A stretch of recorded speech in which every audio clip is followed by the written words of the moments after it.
नमस्कार, प्रवास साक्षी देख रहे हैं आप। आपके साथ मैं हूं अंकित सिंह। इंडिया अलायंस के सांसदों ने केंद्रीय बजट को लेकर कहीं ना कहीं आज विरोध प्रदर्शन किया है और साफ तौर पर केंद्र सरकार पर भेदभावपूर्ण वाला बजट देने का आरोप लगाया है। उनका तर्क है कि बजट कुछ राज्यों को अनुचित रूप से नुकसान पहुंचाएगा और उनके अधिकारों का उल्लंघन करेगा। इंडिया अलायंस का दावा है कि केंद्रीय बजट कई राज्यों के प्रति पूर्वाग्रह दिखाता है, जिससे असमान संसाधन वितरण और विकास अवसर पैदा होते हैं। हालांकि आम आदमी पार्टी भी बजट को लेकर केंद्र की मोदी सरकार पर जबरदस्त तरीके से हमलावर है। भले ही दिल्ली के मुख्यमंत्री और आम आदमी पार्टी के राष्ट्रीय संयोजक जेल में हैं, लेकिन उनकी पार्टी के नेताओं की ओर से लगातार बजट के खिलाफ बयान दिए जा रहे हैं। आम आदमी पार्टी साफ तौर पर केंद्रीय बजट में दिल्ली और पंजाब को कहीं ना कहीं उपेक्षा करने का आरोप लगाया है। आपने साफ तौर पे कहा है कि वित्त मंत्री निर्मला सीतारमण ने बजट भाषण के पूरे 1.5 घंटे के दौरान पंजाब का कोई जिक्र नहीं किया। दिल्ली को लेकर भी आम आदमी पार्टी कुछ ऐसा ही दावा कर रही है। आपके राज्यसभा सांसद राघव चड्ढा ने कहा कि इस बजट से लगभग सभी लोग निराश हैं, सिवाय 2 लोगों के, नीतीश कुमार और चंद्रबाबू नायडू। उन्होंने कहा कि जिन राज्यों ने भाजपा को सबसे ज्यादा सीटें दी, उन्हें इस बजट में सबसे कम दिया गया है, जबकि बिहार, आंध्र प्रदेश, जहां भाजपा को कुछ नहीं मिला, इन राज्यों की वजह से सरकार बनी, उन पर सब कुछ लुटा दिया गया है। सुनिए राघव चड्ढा ने क्या कुछ कहा। बजट इजाद किया गया जिसमें लगभग इस देश का हर वर्ग निराश हुआ है, मात्र 2 व्यक्तियों को छोड़ के, नीतीश कुमार और चंद्रबाबू नायडू।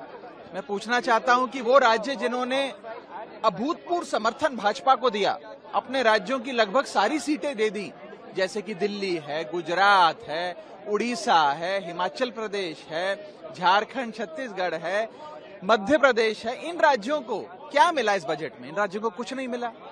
और जिन राज्यों ने भाजपा को इतना समर्थन नहीं दिया, या जिन राज्यों के समर्थन से सरकार मुश्किल से चल पा रही है, जैसे कि बिहार और आंध्रा, उनको सब कुछ लुटा दिया गया। तो इससे तो यही सार मिलता है कि जो राज्य भाजपा को कम वोट देता है उसे ज्यादा दिया जाएगा।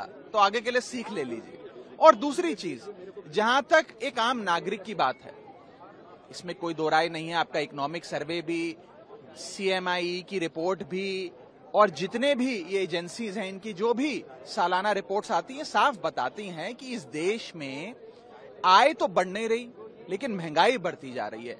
अगर आय महंगाई के अनुसार नहीं बढ़ेगी तो इस देश का हर नागरिक 1 महीने से गरीब होता जा रहा है। और उसके ऊपर निवेश करने वाली जो एक बहुत बड़ी तादाद थी इस देश में, उसको लाचारी के कगार पे लाकर सरकार ने खड़ा कर दिया, जिसमें सबसे बड़ा, मैं कहूंगा, बॉडी ब्लो इस देश के इन्वेस्टर्स को दिया गया है, वो है इंडेक्सेशन की।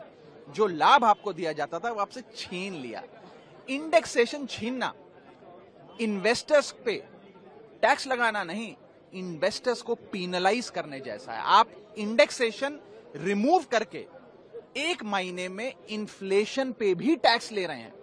यानी कि आज तक आप खाने की कोई वस्तु खरीदें, कोई सुविधा खरीदें या इनकम कमाएं, उस पर तो टैक्स देते थे। अब आप महंगाई, जो इन्फ्लेशन बढ़ रही है, उस पर भी टैक्स दे रहे हैं, क्योंकि आपसे इंडेक्सेशन की जो एक लाभ आपको दिया गया था, वो आपसे सरकार ने छीन लिया है। तो कुल मिलाकर इस बजट ने लगभग हर तबके को नाराज किया है। सर, दिल्ली के हिस्से में क्या है? दिल्ली के हिस्से में खास तौर पे, दिल्ली वो राज्य जो शेयर इन सेंट्रल टैक्सेस में लाखों करोड़ों रुपए केंद्र सरकार के खजाने में जमा कराता है, दिल्ली वाले जमा कराते हैं, उनका शेयर इन सेंट्रल टैक्सेस जो उन्हें मिलना चाहिए, उसके लिए कुछ भी नहीं मिला। वो 20 साल से जितनी राशि मिलती थी, करीब 350-400 करोड़ मिलती है, बस उतनी ही मिलती है। एक फूटी कौड़ी का भी इजाफा उसमें नहीं किया गया। और एक प्रकार से पक्षपात तमाम राज्यों में किया गया है, दुर्भाग्यपूर्ण है। और मुझे लगता है कि शायद ही कोई ऐसा बजट होगा इस देश के इतिहास में जिसने लगभग सबको निराश किया हो। और यहां तक कि अगर आप भारतीय जनता पार्टी की समर्थकों से बात करें, इंटरनेट पे देखें या इंटरनेट के अलावा भी सड़क चलते भाजपा के समर्थकों से बात करें, वो सब भी इस बजट से निराश हुए हैं। मुझे लगता है कि कुछ जो पीनलाइजिंग प्रोविजंस इस बजट के माध्यम से लाए गए हैं, जिस प्रकार से इंडेक्सेशन समाप्त किया गया है, कैपिटल गेन्स पे टैक्स बढ़ाए गए हैं, एटसेट्रा, इनको समाप्त करना चाहिए। वहीं आम आदमी पार्टी के लिए लगातार पक्ष रखने वाले संजय सिंह भी इसको लेकर मोदी सरकार पर हमलावर हैं। उन्होंने कहा कि मोदी सरकार का ये बजट प्रधानमंत्री सरकार बचाओ योजना है।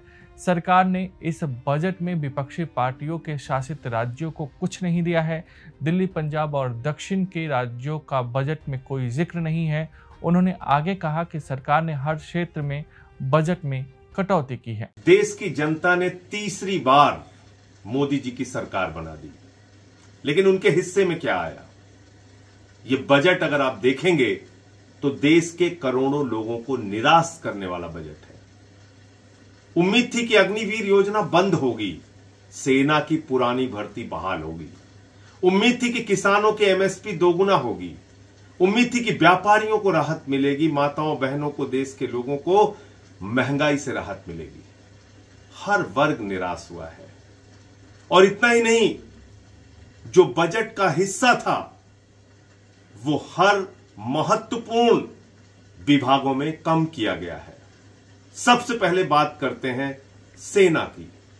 भारत की सेना हम सब के लिए गर्व और गौरव का विषय है। पिछले साल कुल बजट का 9.6% सेना का बजट निर्धारित हुआ था। इस बार कुल बजट का 9.4% सेना का बजट निर्धारित हुआ है। बात करते हैं एग्रीकल्चर की, कृषि क्षेत्र की। कुल बजट का 3.20% बजट कृषि क्षेत्र के लिए निर्धारित हुआ था।